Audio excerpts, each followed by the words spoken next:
Je crois aujourd'hui, nous allons partager, méditer sur quelques versets de la Bible. J'ai eu un peu du mal à rassembler tout ce que je voulais dire, mais avec l'aide du Saint-Esprit, je crois que nous trouverons comment l'aborder de la meilleure façon. Alléluia. Amen. Je crois que la fois passée, je vous avais donné un titre pour essayer un peu de faire travailler notre frère Nathan. Je vais lui redemander des titres. Nathan, et quoi est-ce que nous allons parler les dimanches? La conversion Oui. du Proconsul.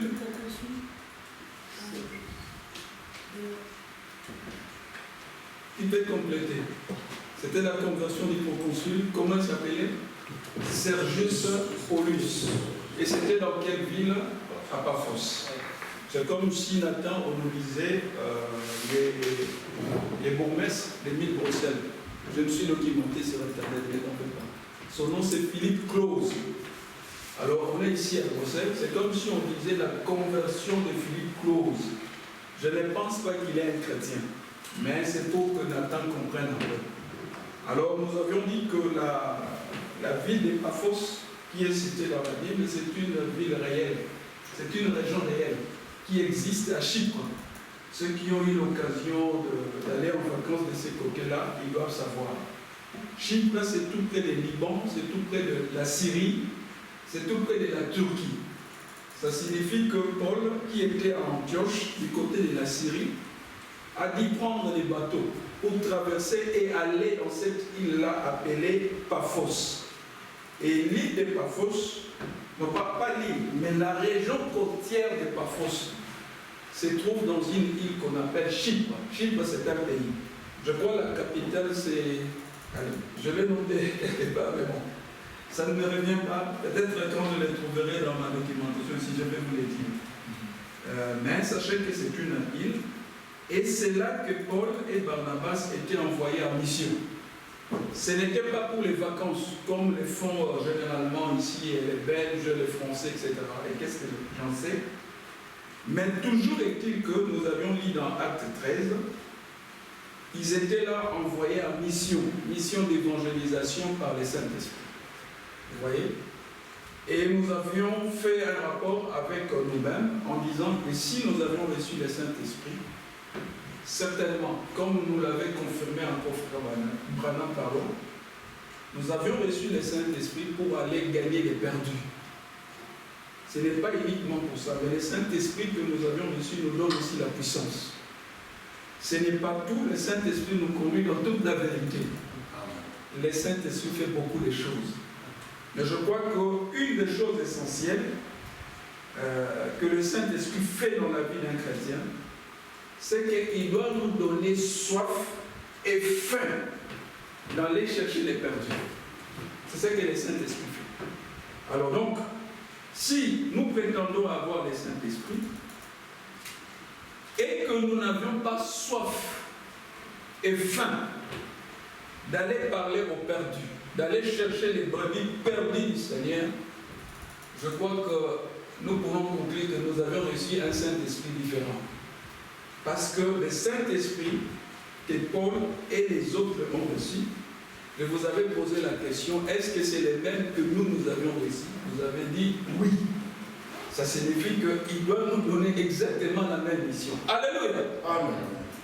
Bon, nous avons vu aussi à travers Acte 13 qu'aller évangéliser, qui est la mission suprême pour laquelle Jésus-Christ nous a appelés, c'est-à-dire aller annoncer au monde, le monde entier qui est sous la domination de Satan, ce n'est pas une mission facile. Parce que dès que vous vous levez pour parler de Jésus-Christ, les gens n'aiment pas Jésus-Christ. La Bible dit qu'il est venu chez les siens, mais les siens n'ont pas voulu les recevoir. Vous devez les savoir. Donc le monde, les gens en général, ils n'aiment pas Jésus-Christ. Parfois même certains nous trouvent que nous sommes de fous. Parce que nous nous accrochons à la parole de Dieu. Ça, vous devez les savoir.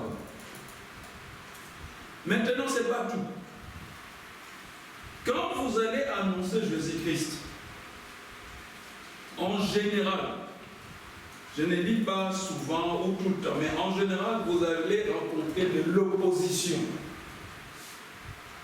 Dans le chapitre 13, lorsque Paul a commencé à évangéliser, à parler au consul, nous avions vu que Élymas, les magiciens, s'est opposé. Et c'est toujours ça. Quand on parle de Jésus-Christ, l'autre, l'adversaire, l'ennemi de Jésus-Christ va s'opposer. Une manière avec laquelle on s'oppose à nous lorsque nous parlons de Jésus-Christ, certaines personnes nous traitent de branhamistes. Je ne sais pas si vous l'avez déjà entendu.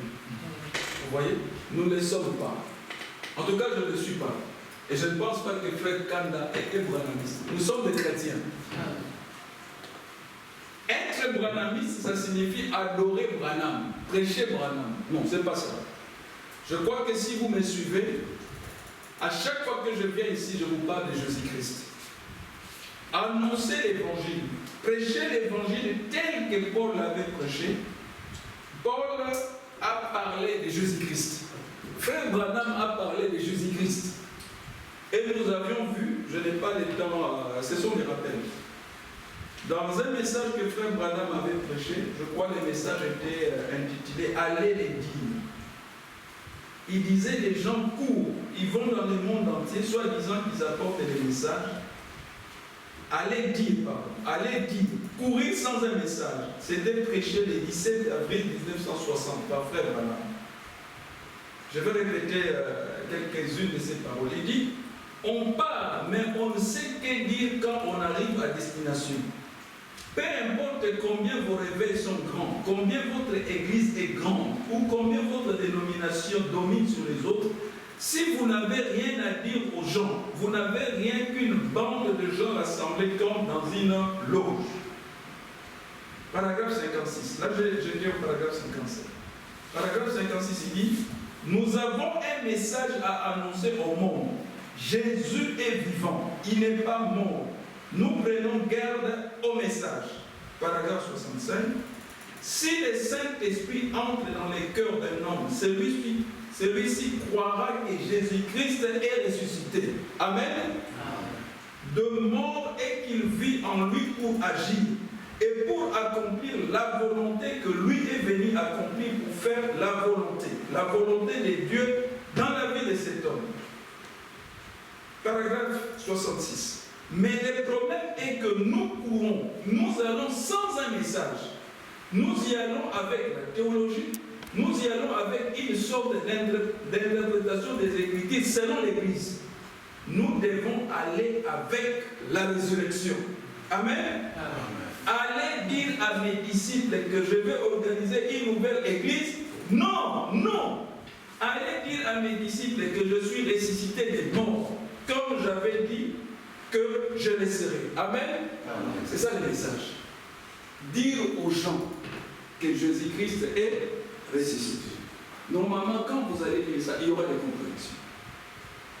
Maintenant, avec cet extrait, si vous avez le temps, je vous conseille, je répète encore, je l'ai tiré de la prédication de Frère Branham intitulée « Allez dire ».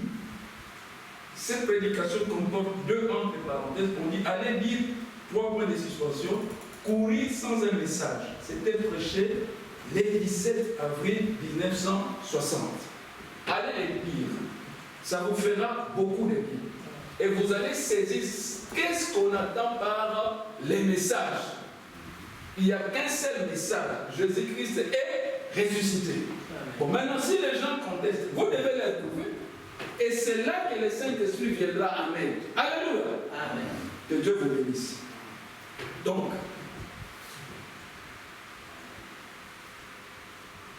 je vais continuer, excusez-moi, avec aller dire.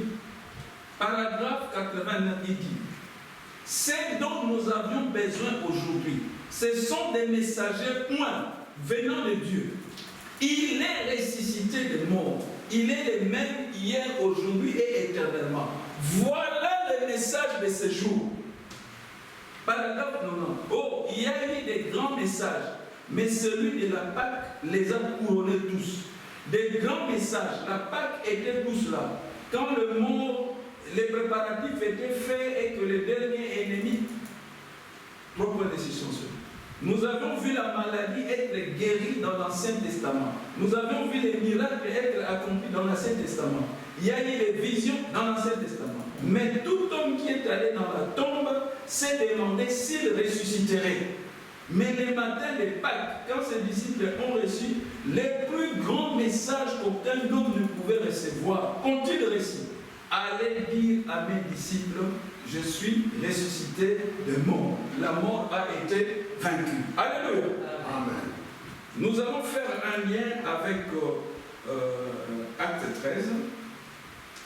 Mais comme je suis resté un peu longtemps là-dessus, aujourd'hui je vous propose, levez-vous, nous allons lire une écriture assez courte. Je vous donnerai peut-être les titres après, mais vous comprendrez les quoi il s'agit. Allons dans Matthieu 7, 15, 20. Nous reviendrons dans Acte 13 après. Matthieu 7, 15.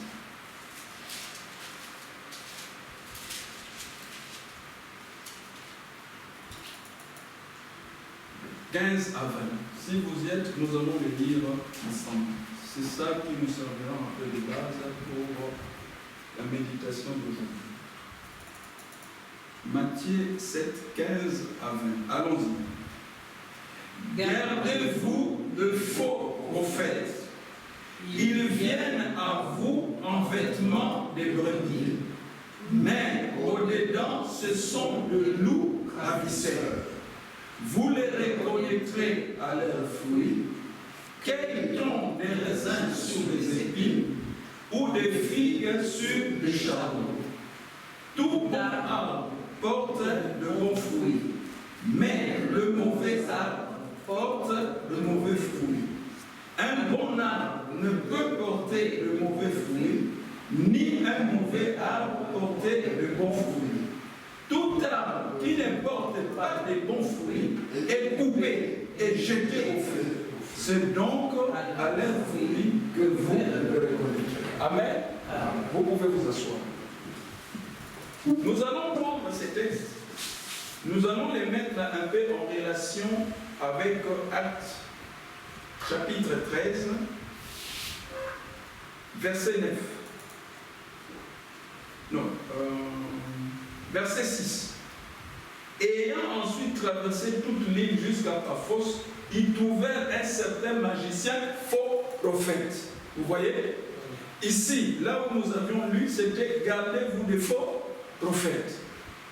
Et si vous parcourez la Bible tout entière, vous verrez que presque dès les commencements, on a toujours affaire à des faux prophètes. C'est-à-dire des gens qui prétendent soit prêcher Dieu, connaître Dieu, mais curieusement, qui s'opposent à Jésus-Christ. Vous voyez?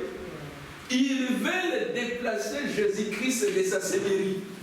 Ils veulent placer un autre. Ce qui est dangereux, même dans les messages à l'heure actuelle, il y a des gens qui osent faire ça. En disant par exemple, Frère Branham et Jésus-Christ. Bon, vous le savez, vous avez eu plein d'enseignements là-dessus. Vous savez que Frère Branham n'est pas Jésus-Christ. Bien qu'il soit le prophète de ces temps. Entre Frère Branham et Jésus-Christ, il n'y a pas photo. Quand Frère Branham prêchait, curieusement, il prêchait que Jésus-Christ. Il n'a jamais prêché lui-même. Alléluia! Nous pouvons le retrouver dans Actes. Vous allez comprendre. Vous pouvez qu'il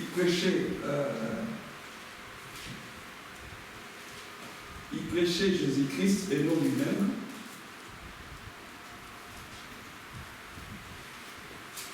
Attendez, je cherche ce passage-là.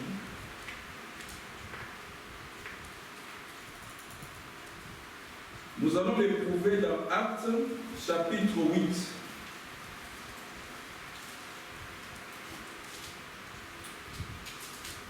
Disons-les tous ensemble, ça va nous aider. À partir 8, Acte 8, à partir du verset 32. Vous y êtes? Allons-y. Les passages de l'écriture qu'il lisait étaient celui-ci. Il a été mené comme une brebis à la boucherie. est comme un agneau muet devant celui qui le tombe. Il n'a point ouvert la bouche dans son humiliation. Son jugement a été élevé et sa postérité qui la dépeindra. Continuons. Car sa vie a été retranchée de la terre. Continuons 34. Le nid dit à Philippe, je t'ai pris. De qui le prophète parlait-il ainsi? Vous comprenez la question? Oui.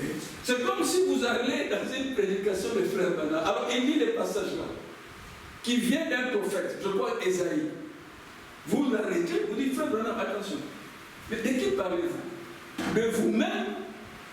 De ces prophètes? De qui? Reprenons le verset 34. Allons-y. Le nid dit à Philippe, je t'ai pris. De qui le prophète parlait-il ainsi? La suite. Est-ce de lui-même ou de quelqu'un autre? 35. Alors Philippe ouvra la bouche et commençant par ce passage, lui annonça la bonne nouvelle de Jésus. Est-ce que c'est la bonne nouvelle de Frère Branham? Non, de Jésus. Est-ce que vous comprenez? Quand Frère Branham parlait, lisez les brochures. Je vous encourage à les lire. Vous verrez qu'il ne faisait que parler de Jésus-Christ. Donc l'évangile que nous devons enseigner, pourquoi ça va n'avoir? C'est l'évangile de Jésus. Pourquoi? Mais c'est lui qui est mort à la croix pour nous. Alléluia. Amen. Pour prouver que ça doit être l'évangile de Jésus, un passage que vous connaissez aussi, allons dans Galates. Galates chapitre 1. Il ne faut pas qu'on nous amène des blabla. Oh, l'évangile de Jéhovah. Quel Jéhovah? Prêche-nous l'évangile de Jésus-Christ. L'évangile de cet homme de Galilée. Il y a mon Isodolingi. C'est ça l'évangile. Ne nous parlez pas de l'évangile de Simon qui meurt ou de Blague. Nous n'en voulons pas. C'est l'évangile de Jésus. Pourquoi? Frère Branham lui-même nous a enseigné en disant ceci. Les lits de Malachie 4 devaient prendre le cœur des enfants, les ramener à la foi des pères apostoliques. Est-ce que je dis la vérité? Oui. Frère, est-ce que je dis la vérité? C'est ça, c'est l'évangile de Jésus. Prendre la foi des enfants, les ramener. C'est-à-dire qu'il n'y a pas un nouveau évangile, il n'y a pas un nouveau message. C'est pourquoi nous avions un cantique qui dit: donnez-moi l'ancien évangile. Prêchez-moi l'ancien évangile. Donnez-moi l'ancien évangile. C'est bon pour moi. C'est toujours l'ancien évangile. C'est encore l'ancien évangile. Et Satan ne peut les toucher. C'est pourquoi les peuples l'adorent. Il est si bon pour moi. Il n'y a pas un nouveau évangile. L'évangile de Jésus-Christ, c'est l'évangile éternel. Maintenant, Galates 1, chapitre 6, nous allons le prouver. Écoutez ce que Paul dit. Vous connaissez aussi ce passage. Dans 1, 6, il dit ceci. Je m'étonne que vous vous détourniez si promptement de celui qui vous a appelé par la grâce de Christ pour passer à un autre évangile. Les gens enseignent maintenant le faux prophète. Je pourrais dire le titre que je tente d'aborder, nous pourrons l'intituler « Gardez-vous des faux prophètes ». Ils vont vous bombarder de tas de citations, mais ils ne mettent pas Jésus-Christ au cœur de l'évangile. Jésus a dit: sans moi, vous ne pouvez rien faire. L'évangile doit mettre en exergue la mort et la résurrection de Jésus-Christ. Il n'y a pas un autre message. Parce que c'est là-dedans que se cache la puissance du Saint-Esprit. Et nulle part ailleurs. Pas dans Frère Branham, c'est un homme. Lui-même avait besoin du Saint-Esprit pour faire ce qu'il avait fait. Alléluia. Amen. Donc Paul dit: je m'étonne que vous vous détourniez si promptement de celui qui vous a appelé par la grâce de Christ pour passer à un autre évangile. Non pas qu'il y ait un autre évangile, il n'y en a pas. Le seul évangile qui sera prêché, c'est l'évangile de Jésus-Christ. pas encore explicité cette pensée. Il dit, non pas qu'il y ait un autre évangile, mais il y a des gens qui vous troublent et qui veulent renverser l'évangile de Christ. Verset 8. Mais quand nous-mêmes, quand un ange du ciel annoncerait un autre évangile que celui que nous avons prêché, qu'il soit anathème. Au lieu de répéter l'évangile d'époque, non. Les gens viennent avec des tas d'interprétations, des choses inutiles. Paul les maudit dans la Bible, ce n'est pas frère Jean-Paul. Il dit qu'il soit anathème.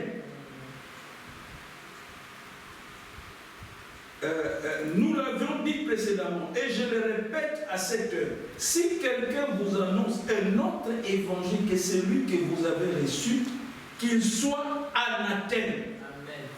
Et maintenant, est-ce que c'est la faveur des hommes que je désire ou celle de Dieu? Est-ce que je cherche à plaire aux hommes? Si je plaisais encore aux hommes, je ne serais pas serviteur de Christ. Je vous déclare, frère, que l'évangile qui a été annoncé par moi n'est pas de l'homme. Car je l'ai reçu ni appris d'un homme, mais par une révélation de Jésus-Christ. C'est ça l'évangile. Tout doit tourner autour de Jésus-Christ. Amen. Si vous enlevez Jésus-Christ, l'évangile perd sa puissance. Jésus lui-même l'avait dit, sans moi, vous ne pouvez rien faire. Pourquoi on insiste là-dessus? C'est parce qu'à l'heure actuelle, il y a beaucoup de faux prophètes. Quand je dis des faux prophètes, même des bien-aimés qui sont sortis de ces messages, notamment celui qui a poussé la sœur Liliane, la femme là a brûlé la Bible. Vous voyez? Il a écrit un gros livre. Pourquoi je reviens là-dessus? Je vais vous donner des éléments pour montrer que ce frère-là est devenu antichrist. Le faux prophète, ce sont des agents de l'antichrist. Et l'antichrist est déjà sur terre, il opère. Ce n'est pas que ça vient de commencer, c'est depuis longtemps. Je n'ai pas eu le temps de tout méditer, mais je vous conseillerais, à propos de l'antéchrist, de lire un message de frère Branham intitulé Le sceau de l'antéchrist. Vous allez apprendre beaucoup de choses. C'est-à-dire, parce que nous sommes appelés à aller gagner les âmes, vous devez savoir qui sont sous les jougs de l'antéchrist. Ces frères-là, nous avions mangé ensemble. Ils chantaient à la chorale, comme la sœur Sarah chante ici. Il chantait avec sa femme, ses enfants, là à Finlande. Il était très connu. Ses frères ont bénéficié des miracles et des prodiges de Jésus-Christ. Mais chose étonnante, il a écrit un gros livre comme ça, intitulé Antikongo Kukié. Alors il a pris, ça c'est la manie du diable, il a pris la photo de Simon Kimbangu, il a mis dessus. Ça, c'est toujours la pratique du diable.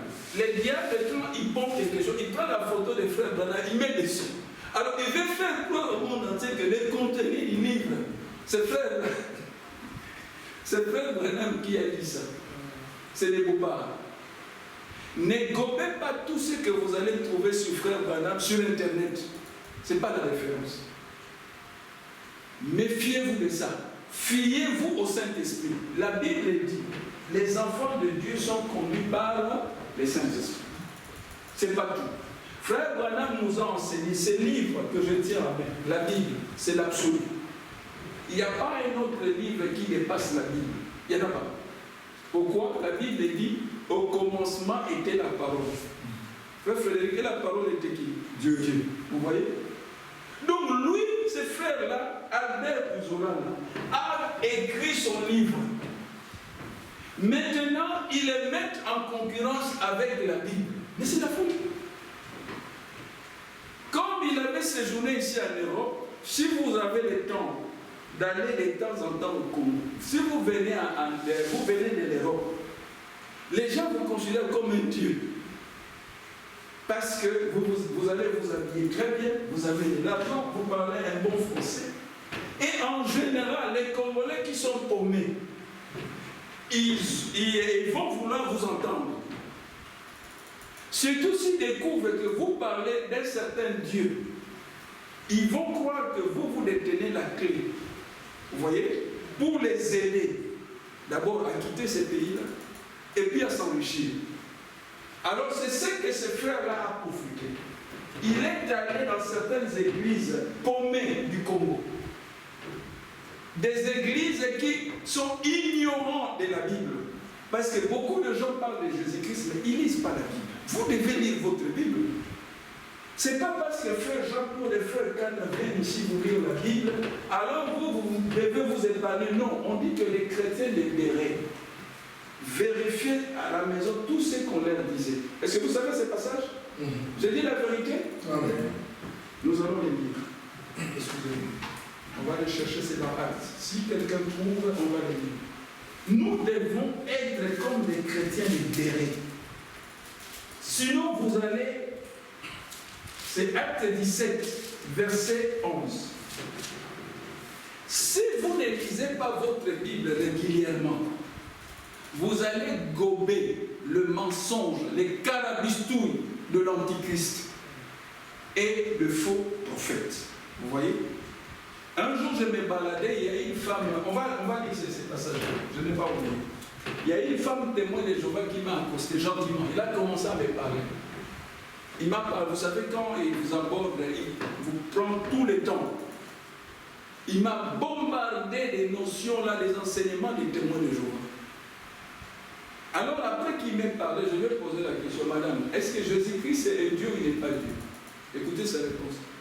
Jésus-Christ est fils de Dieu. Je dis oui, en quelque sorte, il est fils de Dieu, mais qui est Dieu? Quand Jésus-Christ était né, l'ange a dit on l'appellera Emmanuel. Ce qui signifie Dieu vivant parmi nous. C'est pas tout. Dans 1 Jean, chapitre 5, je vois les versets 19 à 20, on dit Jésus-Christ est le Dieu véritable. Il n'y a pas un autre Dieu. Donc quand les témoins de Jéhovah nous bombardent de Jéhovah, ils se positionnent comme antéchrist. C'est-à-dire qu'ils n'ont pas le Saint-Esprit. Je vous avais dit, si vous avez le Saint-Esprit, je prendrai l'exemple de mon frère Luc. Si vous parlez avec l'esprit de frère Luc, l'esprit de frère Luc va parler de Luc. Parce que l'esprit de frère Luc, c'est Luc lui-même. Bon, maintenant, vous dites que vous avez l'esprit de Jésus-Christ, vous me parlez de Jéhovah, non, vous ne l'avez pas. Parce que Jésus a dit, quand le Saint-Esprit viendra, il parlera de moi. Il me glorifiera. Il ne peut pas glorifier Branham. Il ne peut pas glorifier Simon qui marche. Maintenant, les conseils qu'on donnait, vous les trouvez dans Actes 17, 11. Je vais les dire moi-même pour gagner du temps. Il est dit, ces Juifs avaient des sentiments plus nobles que ceux des Thessaloniques. Ils reçurent la parole avec beaucoup d'empressement et ils examinaient chaque jour les Écritures. Vous voyez, chaque jour, ils examinaient les Écritures pour voir si ce qu'on leur disait était exact. Plusieurs d'entre eux crurent, ainsi que beaucoup de femmes grecques de distinction et beaucoup d'hommes. Donc, ils examinaient chaque jour les Écritures pour voir, est-ce que ce que frère Jean-Claude, frère Cannes, les autres nous disent là, est-ce que c'est vraiment la Bible? Voilà pourquoi nous vous donnons le verset biblique. Mais ce n'est pas tout. Vous-même, à vos heures perdues, prenez le temps de lire le livre. Vous serez ainsi blindés. Et vous pouvez résister contre les faux prophètes. Vous pouvez résister contre les témoins de Jéhovah. Vous pouvez résister contre les catholiques. Vous pouvez résister contre les branhamistes. Parce que vous allez connaître les Écritures. Et la Bible, c'est Dieu. Au commencement était la parole, et la parole était Dieu. La parole, c'est Jésus-Christ. Amen. Plus vous allez lire la Bible, plus vous allez mieux vous connaître, et vous connaîtrez nos adversaires. Vous connaîtrez que les démons ont été vaincus. Plus vous allez lire la Bible. Plus vous allez lire la Bible et prier, plus Dieu vous donnera la puissance. Moins vous lirez la Bible et moins vous prierez, moins vous aurez la puissance. Et plus le diable va vous attaquer. Si le diable constate que vous êtes blindé, vous lisez la Bible régulièrement, vous priez sans cesse, il réfléchira 2 fois pour vous attaquer. Parce qu'il sait que vous êtes bien armés. Je crois Ephésiens 6 dit, la Bible, c'est l'épée de l'esprit. Vous voyez? Un soldat doit avoir une arme. Nous, notre arme, c'est la Bible. Si vous avez cette épée de l'esprit, alors vous pouvez livrer les combats. Venir à l'église, ce n'est pas venir dans un pique-nique. C'est venir dans un terrain d'entraînement. Nous nous entraînons pour aller combattre Satan. Pierre s'est entraîné à l'église d'Antioche. Alors le Saint-Esprit l'a envoyé en mission à Paphos, à Chypre. Je ne sais pas, frère Luc, où le Saint-Esprit va t'envoyer, peut-être dans ton école, je n'en sais rien. C'est un exemple. Il peut vous envoyer dans un terrain de football. Il va vous laisser là, combattre. Il va regarder. Allez vous vaincre ou vous serez vaincu. Alléluia. Amen. Nous devons nous préparer. La préparation, c'est lire sa Bible et prier chaque jour. Nous avions vu aussi, ce n'est pas suffisant. Vous pouvez combiner ça avec des jeunes. Parfois, certaines choses, certaines difficultés, certains problèmes de votre vie, vous en aurez des explications et des éclaircissements si vous jeûnez. Si vous ne jeûnez pas, pas de solution. C'est Dieu qui fait ça. Nous sommes des soldats et nous devons apprendre à combattre. Alléluia. Amen. Gardez-vous des faux prophètes. Mais comment vous gardez des faux prophètes? En lisant votre Bible, en priant, en jeûnant, en combattant le bon combat de la foi. Maintenant, le faux prophète, cherchez une chose, c'est vous faire nourrir de ce que Frère Branham appelait le locoïde. Je crois que cette expression, je l'utilise souvent. Locoïde. En lingala, nous pourrons les traduire matitimabe. Les matitimabe, c'est tout ce qui est contraire à la Bible. Et le fameux livre écrit par ces frères-là, qui est un livre des mensonges, un livre satanique, ceux qui les lisent sont ces livres. Comme ces frères-là, et mon ami, ils voulaient me les vendre. Je dis non, je ne peux pas le faire, je ne peux même pas les lire. Tout livre que vous allez rencontrer n'est pas approprié pour la lecture. Il y a des gens qui ont lu des livres et après la lecture, aussitôt qu'ils ont commencé, ils étaient possédés. On appelle ça des livres de magie, des livres d'occultisme, des livres de sorcellerie, des livres de francs-maçons, des livres de rose-croix. Vous voyez? Les gens les lisent parfois cachés dans leur chambre. C'est ça le diable. Nous, on lit la Bible publiquement ici. Lui, il va écrire des tas de bouquins qu'on appelle des livres occultes. Alors, on se les passe secrètement. Quand on te les passe, alors il ne faut pas que ta femme puisse voir ça. Alors, vous allez les lire en secret. Dès que vous commencez, les esprits contenus dans ces livres, c'est-à-dire les démons, vont entrer en vous. Parfois, vous étiez un homme sérieux. Vous devenez un homme dévergondé. Vous ne comprenez pas la lecture que vous avez vue. Vous voyez? Faites très attention. Jeunes gens, on va vous proposer un livre tel livre. Ah, parce que c'est si. Oh, un livre de magie. Quelle magie? Dieu n'en veut pas. Dieu veut que nous puissions avoir le Saint-Esprit. Alléluia. Amen. Vous allez voir, il y a plein, je vois parfois des magiciens, etc., à la télé, etc. Ne suivez pas ces gens-là, ce sont des ennemis de Dieu. Le pouvoir qu'ils utilisent là, c'est un pouvoir mystique venant de Satan. C'est comme ça que Bar-Jésus, au chapitre 13, pouvait contrecarrer Paul. Heureusement que Paul avait une puissance plus grande que Élimas, les magiciens. Lorsque j'étais jeune chrétien, je m'étais converti, on a commencé à prier, à faire des jeûnes et des veillées. On avait derrière nous un dispensaire. Et il y avait quelqu'un du Kassai, un jeune homme du Kassai qui travaillait là. C'était un magicien. Un de ses numéros préférés, c'était fabriquer ce qu'on appelle des filtres d'amour. C'était un jeune homme qui avait beaucoup de copines.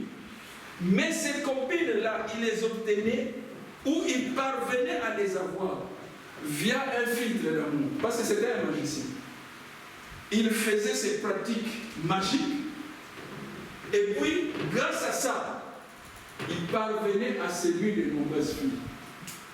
Alors, comme moi, je suis troisième de ma famille, j'avais deux grandes sœurs. La deuxième, le magicien là, s'était donné comme mission de séduire ma sœur. Mais ce qu'elle ne savait pas, ma sœur était chrétienne. Alléluia. Amen. La Bible dit, toute arme forgée contre vous sera sans effet. Si vous êtes chrétien, un magicien ne peut pas vous avoir. C'est impossible. Si vous êtes réellement chrétien, un sorcier ne peut pas vous avoir. C'est impossible. Amen. Pourquoi? Parce que quand vous dormez, Jésus-Christ vient devant vous. Il est votre bouclier.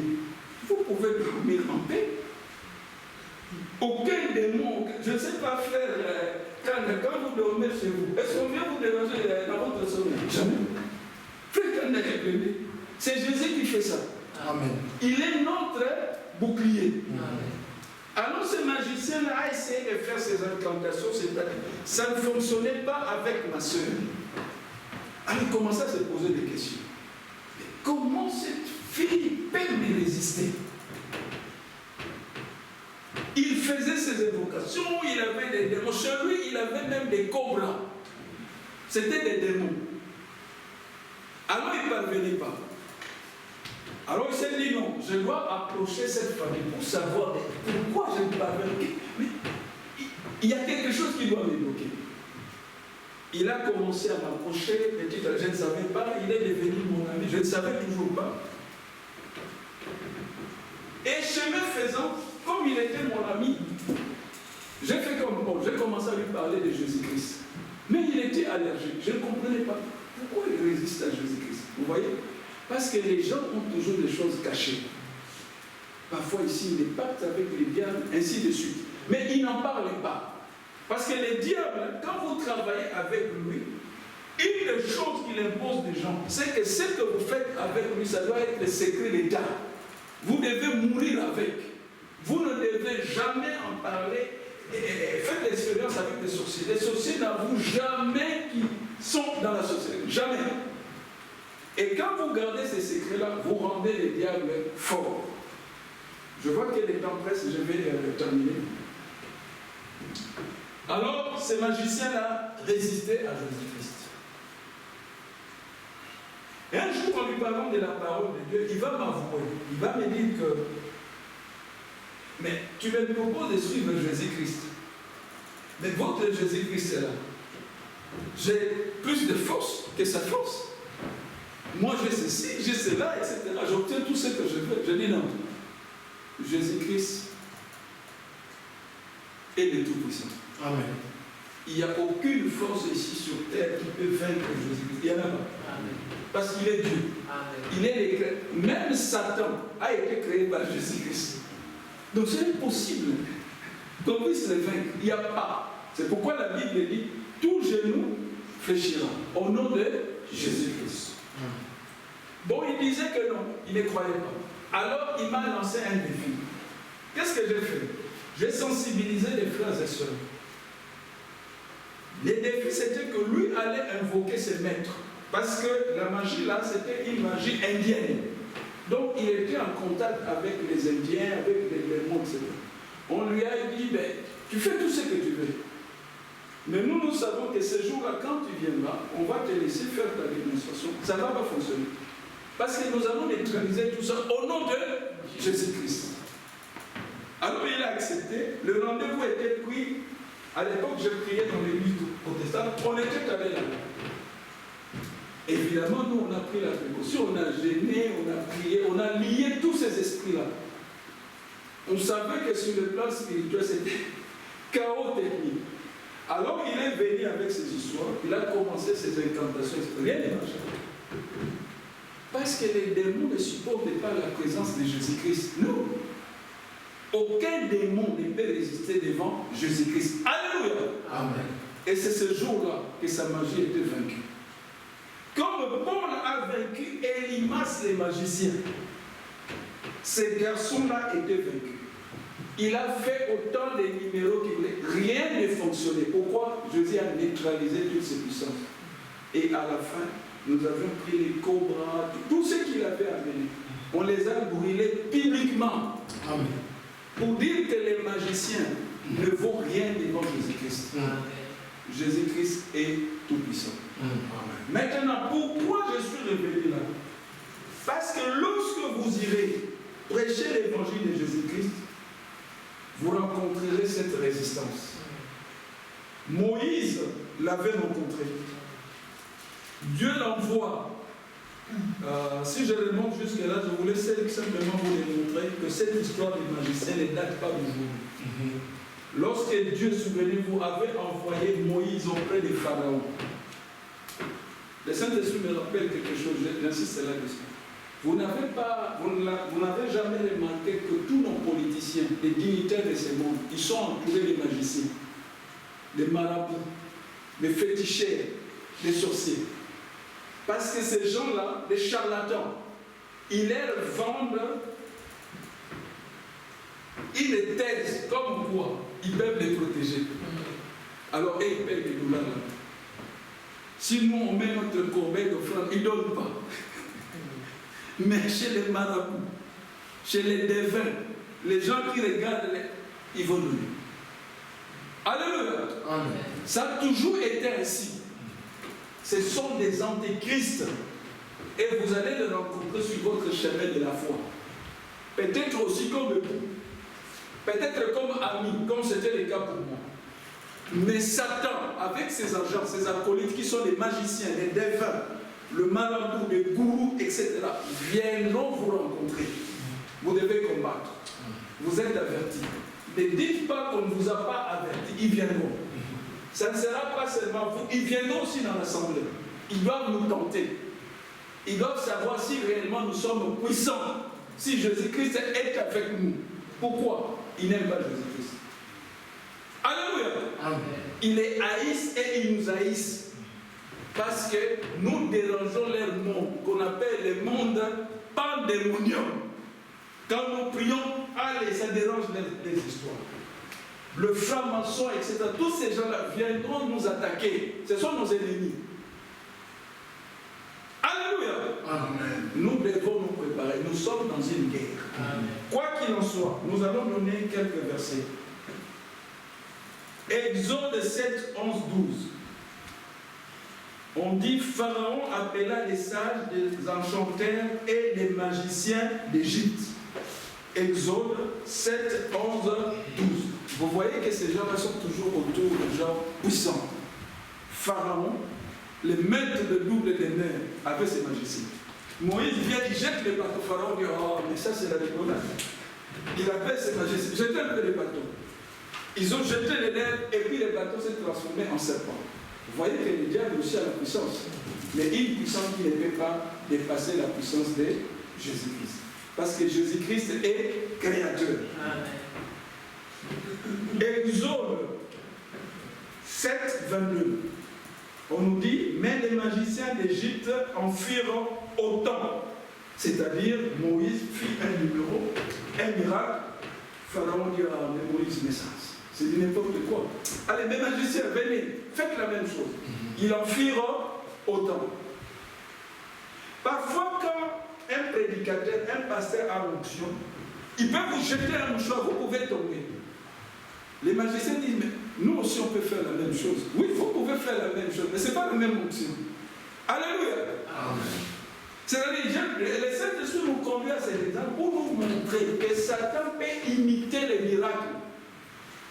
Mais il n'est pas le créateur, c'est un imitateur.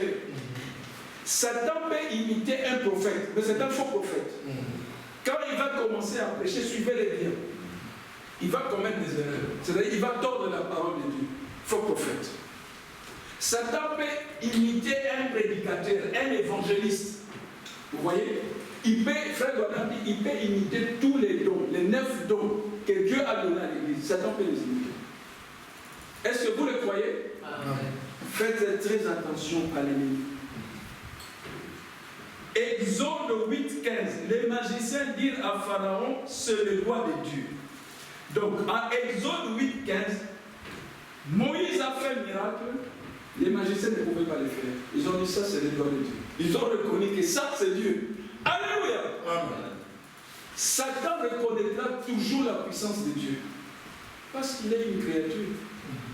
Frère Branham nous dit, combien de gens se souviennent que Satan était le bras droit de Dieu? Il était la deuxième personnalité au ciel, mais il a perdu sa position.